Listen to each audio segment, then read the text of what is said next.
এরপরে আবার আল্লাহ রাব্বুল আলামিন বলেন আরসিলহু মা'ানা গাদান ইয়ারতা ওয়া ইয়ালআব ওয়া ইন্না লাহু লাহাফিজুন। আগামীকাল তাকে আমাদের সাথে বেড়াতে পাঠান, সেখানে সে খাবে যাবে এবং খানিকটা খেলাধুলা করবে। বিশ্বাস করুন আমরা তাকে হেফাজতে রাখব। এরপরে তার ভাইরা কি বলল, আব্বাজান আগামীকাল ইউসুফ কি আমাদের সাথে পাঠিয়ে দিন। সে ছোট্ট পোলাপান সবসময় বাড়ির মধ্যে থাকে, সবসময় ঘোরাফেরা করে তার মন বেজার হয়ে থাকে, বা সে খেলাধুলা করতে পারে না, এটা আনন্দ উল্লাস করতে পারে না। অতএব আমাদের সাথে আগামীকাল তাকে নিয়ে যাব, আমরা এক অনুষ্ঠানে যাব, সেখানে গিয়ে কোনো ব্যক্তি এসে বকরি রাখার কথা, তা সেখানে সে খেলাধুলা করবে, খাওয়া দাওয়া করবে এবং আমরা তার দিকে খেয়াল রাখব, অসুবিধা নেই, তার কোনো কিছু হবে না। তো অতএব আপনি তাকে আমাদের সহিত আগামীকাল যেতে দিবেন, আমরা আশা রাখি।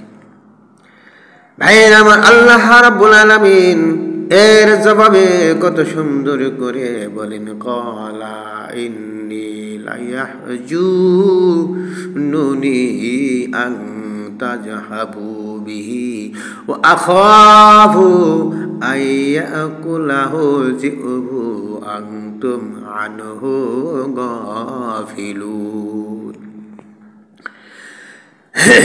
ইয়াকুব আলাইহিস সালাম বললেন, আল্লাহর পয়গম্বর হযরত ইয়াকুব আলাইহিস সালাম বললেন, তোমরা তাকে নিয়ে গেলে আমার বিরহ জনিত কষ্ট বেড়ে যাবে এবং আমার এই ভয় আছে যে কখনো তার প্রতি তোমরা অমনোযোগী হলে তাকে নেকিরে বা খেয়ে ফেলবে।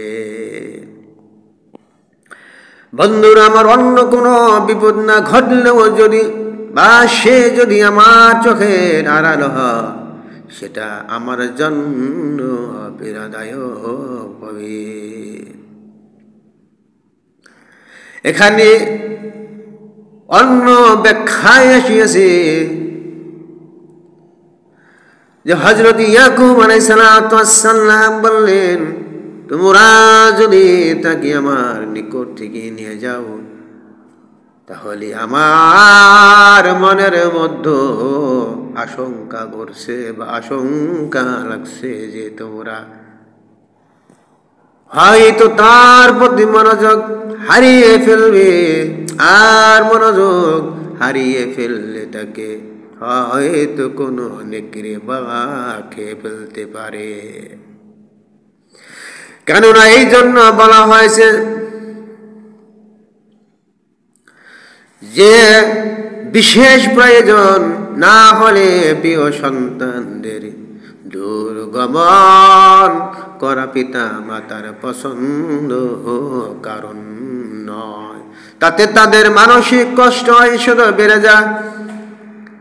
যেই সমস্ত বাবা মা ছোট সন্তানদেরকে বেশি ভালোবাসেন, কেননা ভালোবাসবেন, কেনই বা বাসবেন না, ব্যাখ্যায় আসেছে ছোট ছেলে মেয়েদের প্রতি আল্লাহ রাব্বুল আলামিন বাবা মার ভালোবাসা মোহাব্বত একটু বেশি করে দিয়ে থাকে। কোন রাওয়াতে আসিয়াছে হযরত ইয়াকুব আলাইহিস সালাম স্বপ্নে দেখেছিলেন যে একটি নেকড়ে বাঘ হযরত ইউসুফ আলাইহিস সালামের উপর আক্রমণ করেছে। ভাইরা আমার, নবীগণের স্বপ্ন সত্য জনিত হয়ে থাকে, তারপরেও এখানে আল্লাহ রাব্বুল আলামিন বিপরীত করে দিলেন শুধু বান্দাদেরকে শিক্ষা দেওয়ার জন্য।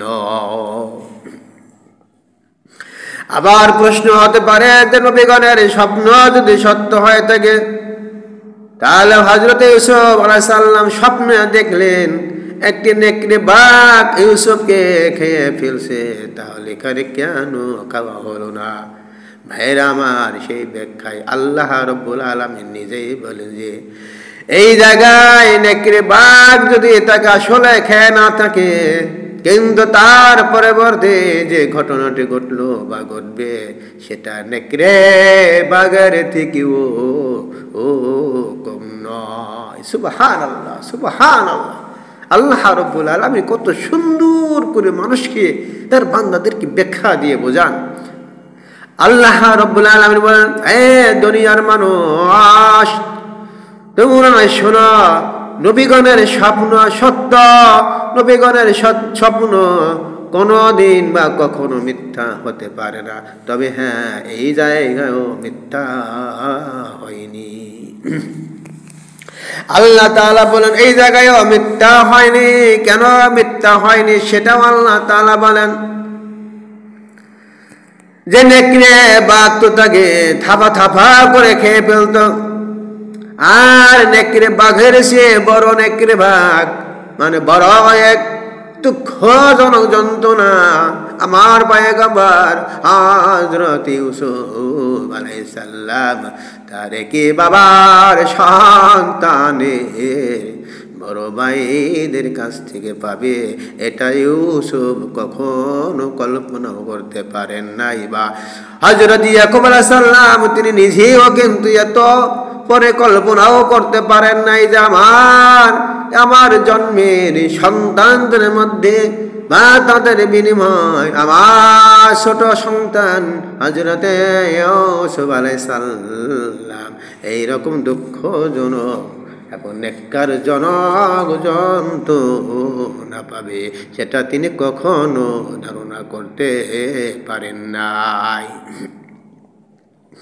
ভাইয়েরা আমার, আল্লাহ রাব্বুল আলামিন আবার বলেন, ক্বালু লাইন আকালাহুল যিবু ওয়া নাহনু উসবাতুন ইন্না ইযাল লা খাসিরুন। আল্লাহ রাব্বুল আলামিন বলেন, তারা বলল, আমরা কি সুসংহত দল হওয়া সত্ত্বেও যদি নেকড়ে বাঘ তাকে খেয়ে ফেলে, তবে তো আমরা বিলকুল শেষ হয়ে গেছি। এখানে কি বলল? ওই চালাক ছোট 10 ভাই বলল, হে আব্বা জান,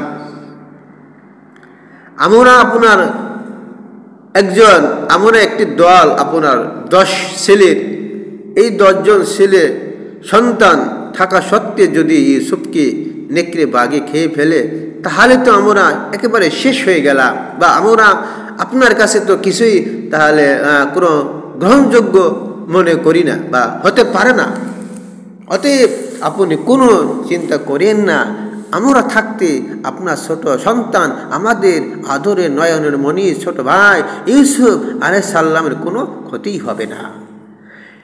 এরপরে আবার আল্লাহ রাব্বুল আলামিন, আল্লাহ তাআলা কোরআন দিয়ে মানুষকে বোঝান। আল্লাহ তাআলা কখনো কোনো কথা কোরআনের বাহিরে বলেন না। আল্লাহ রাব্বুল আলামিন বলেন, বান্দারে, দুনিয়ার মানুষ, আমি তোমাদের সহিত কথা বলতে গেলে প্রমাণ ছাড়া বা দলিল ছাড়া কথা কই না। আর আমার দলিল হলো সবচাইতে বড় দলিল আমার পবিত্র কুরআনুল কারীম, যেই দলিলের বিপক্ষে যাওয়ার মতো কোনো ব্যক্তির ক্ষমতা নাই। একটু পানি লো তো। আল্লাহ রাব্বুল আলামিন বলেন, ফালাম্মা জাহাবু বিহি ওয়া আজমাউ আই ইয়াজআলুহু ফি গয়াবাতিল জুব্বি ওয়া আওহাইনা ইলাইহি লাতুনাব্বিআন্নাহুম বিআমরিহিম হাযা ওয়া হুম লা ইয়াশউরুন। অতঃপর তারা যখন তাকে সাথে নিয়ে গেল, যখন তারা তাকে ইউসুফ আলাইহিস সালামকে 10 ভাইয়ের সঙ্গে করে নিয়ে গেল, আর তারা তো সিদ্ধান্ত স্থির করেছিল তাকে গভীর কুয়ায় ফেলবে। কেননা 10 ভাইয়ের মধ্য থেকে একজন বলে উঠেছিল, না, ইউসুফকে কতল করা যাবে না, তাকে মেরে ফেলা যাবে না রে ভাই, যদিও সে আমাদের বাবার কাছে অতি প্রিয় ভাজন। তারপরেও বাবার কাছ থেকে আমাদের ভালোবাসার পাওয়ার জন্য আমরা এত বড় নিমুখ হারামগিরি করতে পারি না। এত বড় নিমুখ হারামগিরি করলে আল্লাহ তাআলা আমাদেরকে কখনোই ক্ষমা করবেন না। সুবহানাল্লাহ। যদিও এরকম নেককারজনক, এইরকম বদমাইশজনক সিদ্ধান্ত নেওয়ার পরেও তাদের মধ্যে আল্লাহ রাব্বুল আলামিন আবার কত সুন্দর একটি জবাব বাহির করে দিয়েছে। তারা বলল, না, তাকে হত্যা করা যাবে না রে, তাকে হত্যা না করে একটি কাজ করা হোক, ওই যে সেই কাজে তাকে কোনো গভীর কুয়ায় ফেলে দেওয়া হবে। যাই হোক ভাইয়ের আমার, যে কথায় আমি বলতেছিলাম সেই কথায় চলে গেলাম। অতঃপর তারা বাবাকে বিভিন্ন প্রকারের দিক দিয়ে ফুসলাইয়া ভালোবাসা দিয়ে ইউসুফকে তাদের সঙ্গে করে নিয়ে গেল। আর তারা তো সিদ্ধান্ত ওইটাই করেছিল যে তাকে কোনো গভীর কুয়ায় নিক্ষেপ করবে। সে মতে তারা নিক্ষেপ করলো। হ্যাঁ, তাই করে ফেললো। তখন আমি ইউসুফের কাছে ওহী পাঠাইয়া দিলাম। সুবহানাল্লাহ। আল্লাহ রাব্বুল আলামিন তখন বলেন, আল্লাহ তাআলা বলেন, তখন আমি আমার পয়গম্বর হযরত ইউসুফ আলাইহিস সালামের কাছে ওহী পাঠাইয়া দিলাম। আবার এখানে প্রশ্ন হতে পারে যে আল্লাহ রাব্বুল আলামিন নিজেই বলিয়েছেন যে পয়গম্বরগণদের কাছে ওহী পাঠান যখন তিনি নবুয়ত প্রাপ্ত হয়ে যান। আর এখন তো তিনি নবুয়ত প্রাপ্ত হননি, তাহলে এখন এই সময় ছোট্ট বয়সে তার প্রতি কেমন করে ওহী পাঠানো হলো? ভাইয়েরা আমার, সেই ব্যাখ্যায় আল্লাহ রাব্বুল আলামিন বলিয়াছেন যে তুমি তাদেরকে অবশ্যই জানাবে যে তারা এই কাজ করেছিল, আর তখন তারা বুঝতে পারবে না। এখানে আল্লাহ রাব্বুল আলামিন বলেন যে ইউসুফ আলাইহিস সালামকে যখন তার ভাই তাকে কষ্ট দিয়ে, দুঃখ দিয়ে, যন্ত্রণা দিয়ে কবে নিক্ষেপ করেছিল, সেই সম্পর্কে আল্লাহ তাআলা বলেন অবশ্যই জানাবে যে তারা এই কাজ করেছিল, আর তখন তারা বুঝতে পারবে না যে তুমি কে। যাই হোক, এই কথা সামনে আসতেছে, এটা হলো পরবর্তীর কথা। সেই কথা আল্লাহ রাব্বুল আলামিন বলেন যে আমি এখানে আমার পয়গম্বর হযরত ইউসুফ আলাইহিস সালামকে ওহী পাঠানো বলতে এখানে তাকে আমি সংকোচন করে দিলাম, বলে দিলাম, হে ইউসুফ, তুমি কোনো চিন্তিত হও না, কোনো দুঃখ করিও না, আমি আল্লাহ রাব্বুল আলামিন তোমার সহিত রহিয়াছি। এই জন্য হযরত ইউসুফ আলাইহিস সালাম তখন ছিলেন শিশু। বিভিন্ন বর্ণনা অনুযায়ী তখন তার বয়স ছিল 7 বছর। সুতরাং এই আয়াতে যে ওহীর কথা বলা হয়েছিল তা নবুয়তের ওহী ছিল না, বরং এটা ছিল সেই জাতীয় ওহী যা হযরত মূসা আলাইহিস সালামের মা কিংবা হযরত মারিয়াম আলাইহিস সালামের বেলায় ব্যবহৃত হয়েছিল।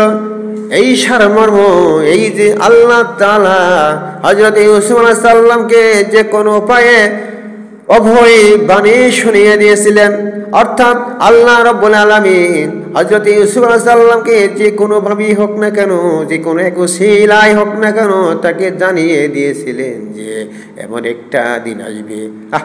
আল্লাহ তাআলা বলেন, সব তুমি চিন্তা করিও না, তুমি দুঃখ করিও না।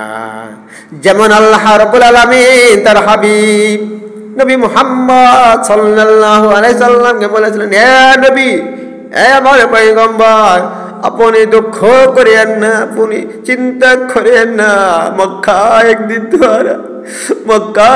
আপনাদের আসবে, আপনার কাছে একদিন মক্কা বিজয়ী হয়ে আসবে, আর তখন দেখবেন মক্কাবাসীরা আপনার পাশে ঘুরছে, আপনার কাছে হেদায়েত হওয়ার জন্য, আপনার কাছে আমি আল্লাহর ইসলাম গ্রহণ করার জন্য তারা দলে দলে আসবে। নবী আপনি চিন্তা করেন না। সেই কথায় আল্লাহ রাব্বুল আলামিন তার পয়গম্বর হযরত ইউসুফ আলাইহিস সালামকে বলেছিলেন, হে আমার ইউসুফ পয়গম্বর, আপনি চিন্তা করেন না, আপনি মন খারাপ করেন না, আমি আল্লাহ তাআলাকে দেখি না, আমি আল্লাহ তাআলাকে দেখি না যে আপনার শহীদ আপনার আপন ভাইরা বা সৎ ভাইরা, বাবা তো এক বাবার সন্তান হয়েও আপনার শহীদ যে আচরণ করতেছে, তার জন্য আপনি দুঃখ করেন না, চিন্তা করেন না।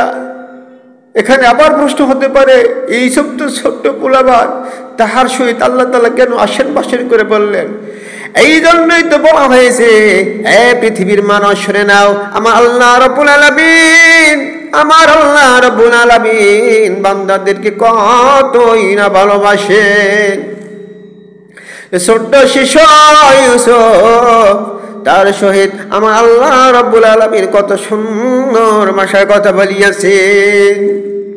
যাই হোক ভাইরা আমার, যে কথা বলতেছিলাম, ওহির মাধ্যমে আল্লাহ রাব্বুল আলামিন তার পয়গম্বর হযরত ইউসুফ আলাইহিস সালামকে সান্ত্বনা দিয়ে দিলেন আর বললেন, হে ইউসুফ, তুমি কোনো টেনশন করিও না, কোনো চিন্তা করিও না রে, আমি আল্লাহ রাব্বুল আলামিন, আমি আল্লাহ তাআলা তোমার শহীদ রহিয়েছি। যেমন ছিলাম মূসা আলাইহিস সালামের মার শহীদ, যেমন ছিলাম আমার বান্দি হযরত মারিয়াম আলাইহিস সালামের শহীদ। ভাইরা আমার, এই যে আল্লাহ তাআলা হযরত ইউসুফ আলাইহিস সালামকে যে কোনো উপায়ে অবয়ে বাণী শুনিয়ে দিলেন বা দিয়েছিলেন, তাকে জানিয়ে দিয়েছিলেন, এমন একদিন আসবে রে ইউসুফ, এমন একদিন আসবে যখন এরা তোমার সামনে মাথা নোয়াবে, এবং এখন এরা তোমাকে যে সব দুষ্কর্ম করিতেছে বা করছে, তার সব তুমি তাদের সামনে তুলে ধরবে, আর তখন তারা তোমাকে চিনতেও পারবে না। সুতরাং তাদের এখনকার আচরণে তুমি ভয় পেও না। ভাইয়েরা আমার, সামনে আসতেছে মিশরের শাসক হওয়ার পর, মিশরের বাদশাহী হওয়ার পর হযরত ইউসুফ আলাইহিস সালাম তাদের সামনে বা তাদের সহিত কি ধরনের